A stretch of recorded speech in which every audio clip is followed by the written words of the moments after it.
Hello everyone, welcome back to my channel.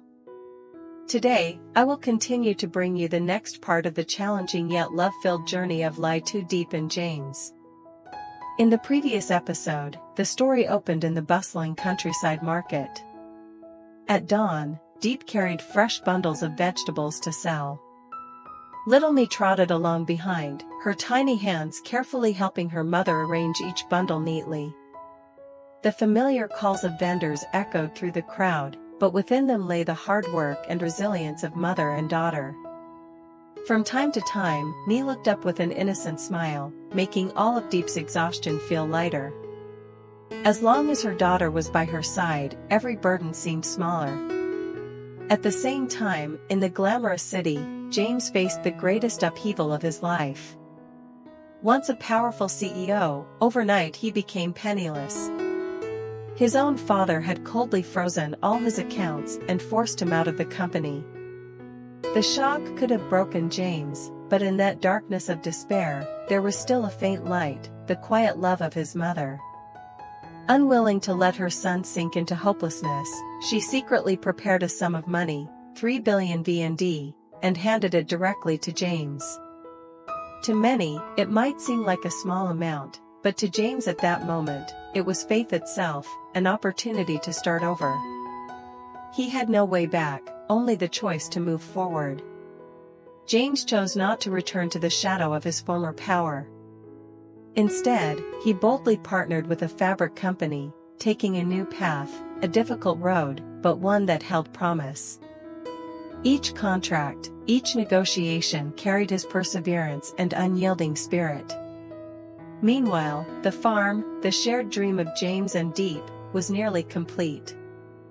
Wooden fences stood tall, young trees had begun to take root, and a small cozy house waited as if ready for its owners to move in.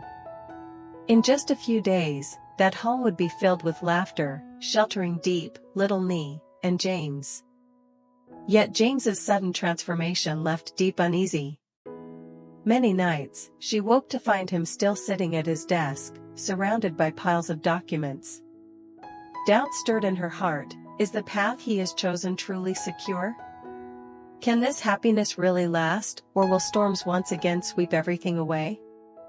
In those moments, Diep could only hold her daughter's hand tightly, silently vowing to walk with James no matter how many trials awaited them ahead.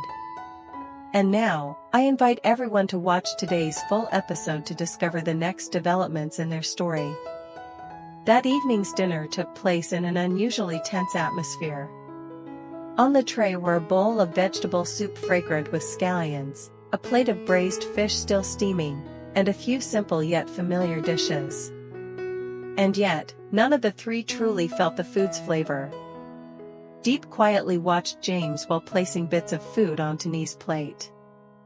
He sat across from her, still smiling and joking with their daughter, but his smile no longer carried its old carefree warmth. It felt more like a thin veil covering something smoldering inside him. Little Nee innocently chattered about her day at school, her bright eyes sparkling with joy. James listened, nodded, and occasionally placed a piece of fish on her plate. But his gaze often drifted elsewhere, as though lost in numbers, contracts, or some unspoken burden. Diep bit her lip, her chopsticks tightening unconsciously in her hand. For days now, she had sensed a change in her husband, the late nights, the hurried phone calls, the weary look each time he came home, all weighed heavily on her heart. At last, unable to hold back any longer, Diep set down her bowl and softly spoke, her voice trembling yet firm. Have you been hiding something from me lately? The air in the room instantly froze. James paused, his chopsticks suspended midair. For a moment, his eyes flickered with confusion. He quickly set the chopsticks down and forced a calm smile. I'm just a little tired from work.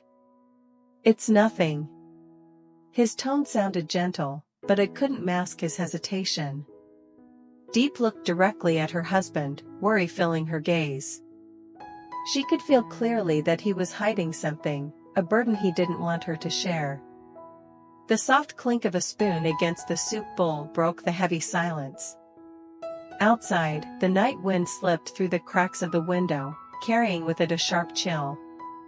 Little Nee, blissfully unaware of the tension, kept eating happily, occasionally looking up to smile at her parents, never knowing that an invisible distance had begun to stretch across the dinner table.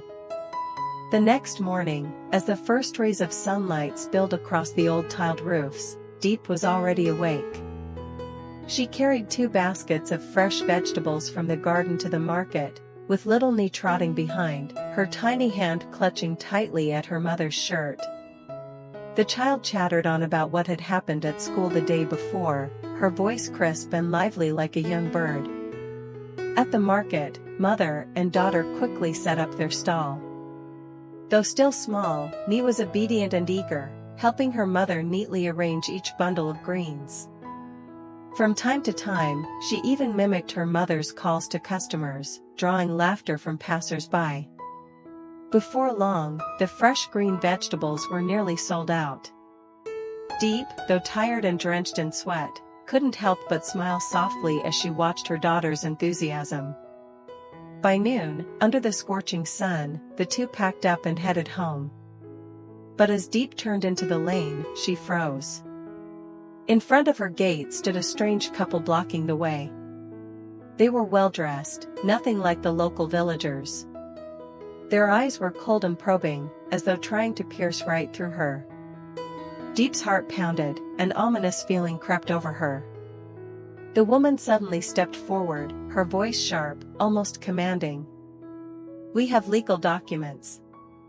You can't keep the child like this forever." The words cut through the still midday air like a blade. Diep's body went weak, her shoulders trembling, but instinctively she clutched Nee tighter to her chest. The little girl immediately buried herself against her mother, her tiny arms wrapping around her neck in search of safety. Diep's eyes widened, her face pale yet flickering with determination. Her throat was parched, but she cried out, trembling yet fierce. "No! You are not her family." The words burst forth like the last roar of a mother cornered. Nee broke into sobs, her eyes red and swollen, her small face drained of color. Her fragile body shook uncontrollably as she buried her face into her mother's shoulder. The argument quickly shook the whole neighborhood. Doors creaked open, curious heads peeked out. Within moments, dozens of neighbors had gathered. Some whispered, "What's happening? Why are strangers here claiming the child?" Others frowned, their eyes wary, fixed on the couple. An elderly woman even hobbled closer on her cane, asking worriedly, "Diep, what's going on, child? Who are they?" The atmosphere grew ever more tense. A few young men stepped forward, standing firmly at the gate, ready to shield Diep and her daughter. The sky seemed heavier, the wind sweeping through the lane kicked up dust, banana leaves flapping harshly, as if nature itself added to the suffocating weight of the moment. At last, the man beside the woman spoke. His voice was low, but steady and forceful. "We don't speak without proof. We have all the documents. Don't think you can keep the child forever." His words stirred the crowd even more.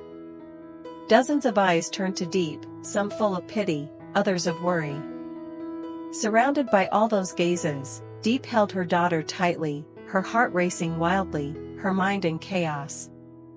It felt as though the door of fate was slowly closing before her, and all she could do was muster every ounce of strength to hold it back. Late in the afternoon, the sky faded into a pale gray, streaked with thin, ragged clouds. The national highway stretched endlessly ahead, bathed in the weary glow of sunset, peaceful yet heavy with fatigue. James sat in the back seat of the car taking him on a business trip, his body resting lightly against the seat, but his mind far from calm. All along the road, images of Diep and Nee flashed through his mind. Nee's innocent smile, Diep's worried eyes before he left home, they were etched deep into his heart. The more he thought about them, the heavier his chest became. For days now, His instincts had been whispering that some hidden force was quietly encircling them, intent on tearing his small family apart. He dared not tell Diep, for fear of making her anxious, but within himself he had never stopped being on guard. When the car stopped at a roadside gas station, James stepped out to stretch his legs. At that very moment, he overheard two strange men standing in the shadows across the lot. Their voices were low and husky, but James caught enough fragments to send an icy chill down his spine. The boss said, "Let the couple stir things up a little more. If it works, the child will definitely be taken from her hands." The words ripped through the stillness of dusk. James's heart pounded violently, each beat suffocating. He turned his head slightly, pretending to look around casually, but his ears strained to catch every word. That single phrase, "the boss," stabbed into him like a cold blade. A dreadful, familiar thought surged up, nearly breaking his composure. A name flickered in his mind. Father. The boss? Could it really be him? So those strangers harassing Diep and me, were they sent by my own father? The thought froze him in place. His hands clenched into fists so tightly the knuckles turned white. His face hardened, every line etched with fury. His eyes darkened, cold, as if they could burn down anyone daring to plot against his family. Rage surged through him, but tangled with it was a choking bitterness. Never in his life had James imagined he would one day suspect his own father, the man who gave him life, of heartlessly destroying his son's happiness. Kinship, power, pride, all of it twisted together, crushing his chest. He closed his eyes, drawing a deep breath to steady himself. When he opened them again, the fire inside had changed, no longer shaken or hesitant, but blazing with resolve. In his mind, the words carved themselves in stone. I can't stay silent any longer. I must find proof. I must uncover the truth. If it really is my father, I will face him. Even if it means standing against my own family, I will never allow anyone, not even him, to take Diep and me away. The car rolled back onto the highway, merging with the stream of vehicles under the yellow glow of streetlights. Through the window, bands of light flashed past, illuminating James's tense yet resolute face. The uncertainty was gone, his eyes now burned with unwavering determination, a fire ready to face the cruelest truth, even if it meant confronting his own father. That night, the small house nestled quietly in the peaceful countryside. The dim glow of an oil lamp spilled through the wooden window slats, casting a faint, wavering light that felt warm yet desolate. Outside, the autumn breeze drifted by, carrying with it a light chill and the earthy scent of drying straw. Crickets chirped endlessly in the grass, distant dogs barked now and then, together weaving a sorrowful background melody for the woman sitting silently inside. Diep sat at the edge of the bed, her slender shoulders slumped, eyes staring blankly into the void.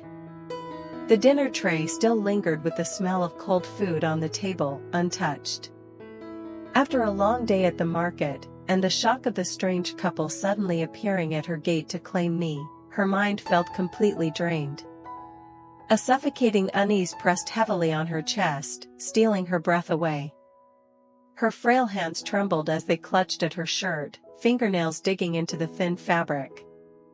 Questions circled endlessly in her mind, with no answers. What if they really have legal papers? What if one day I can no longer keep my child by my side? What should I do then? James is often away, and I am so weak. How can I possibly protect us? Fear closed in on her, dragging along a crushing sense of helplessness.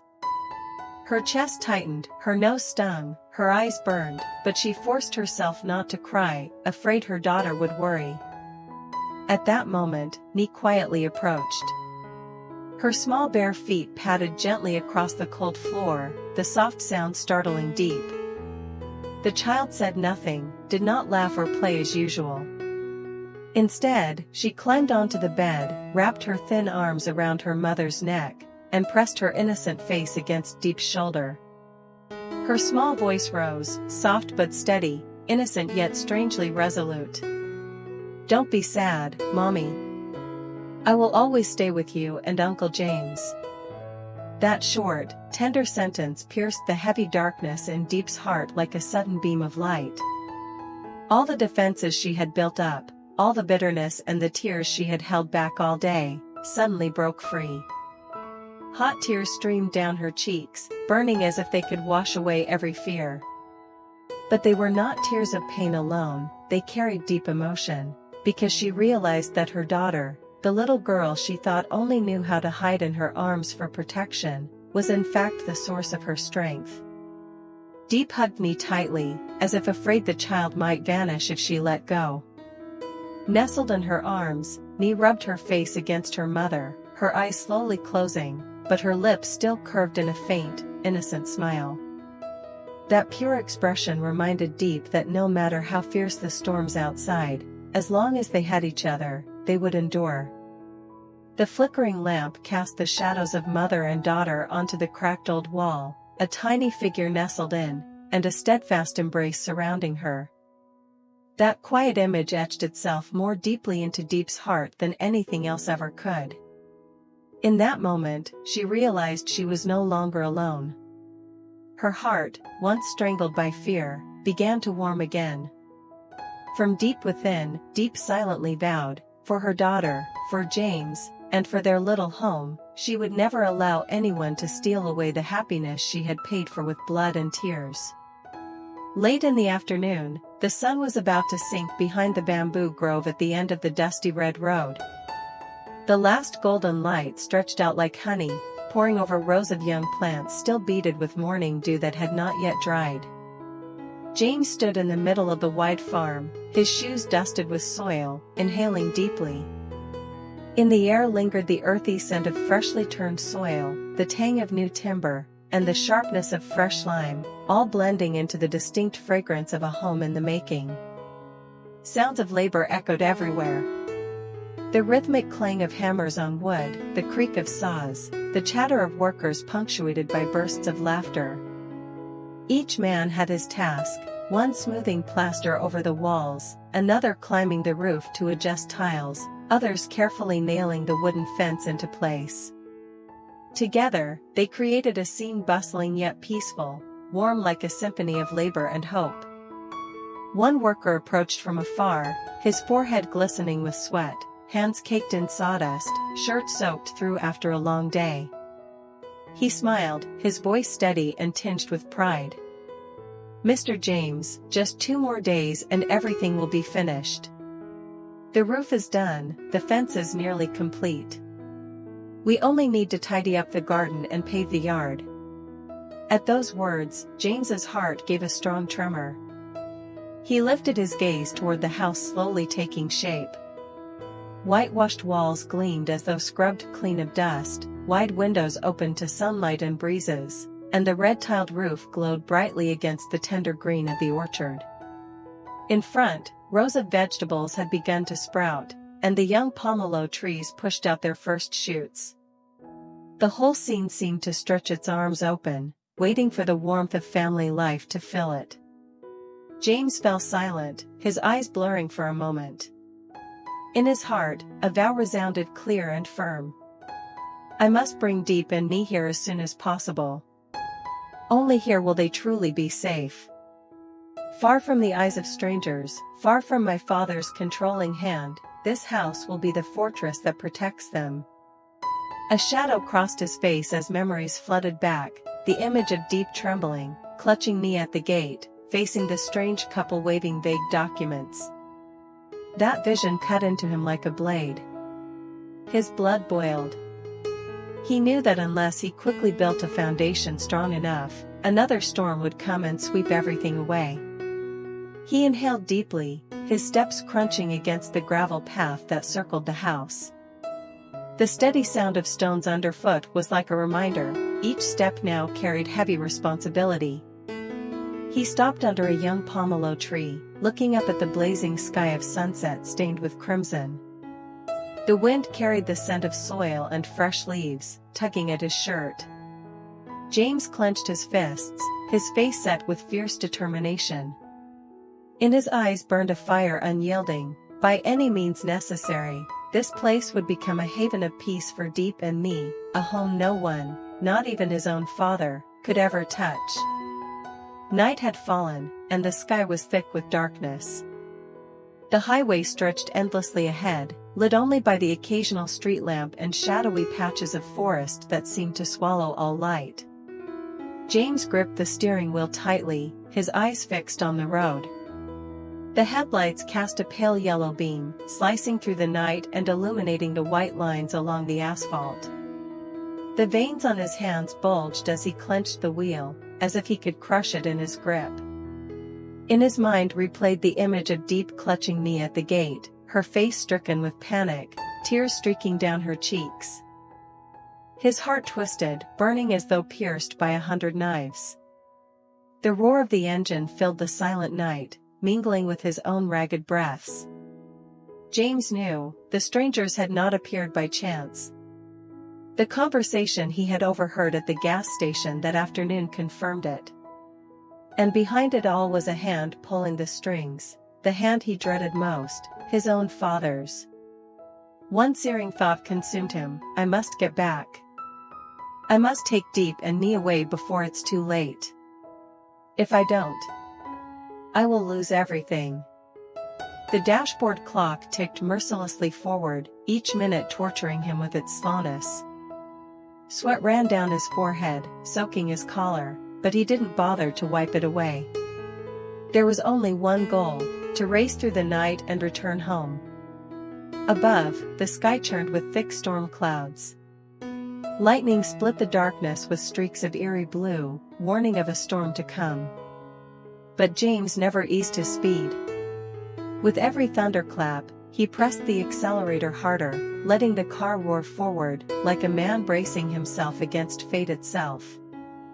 And in that suffocating space, a narrator's voice rose, deep and dramatic.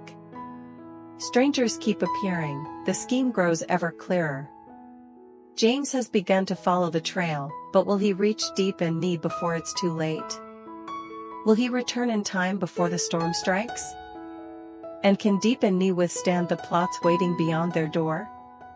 Stay tuned for the next episode, and don't forget to leave a comment and like the video to support this story.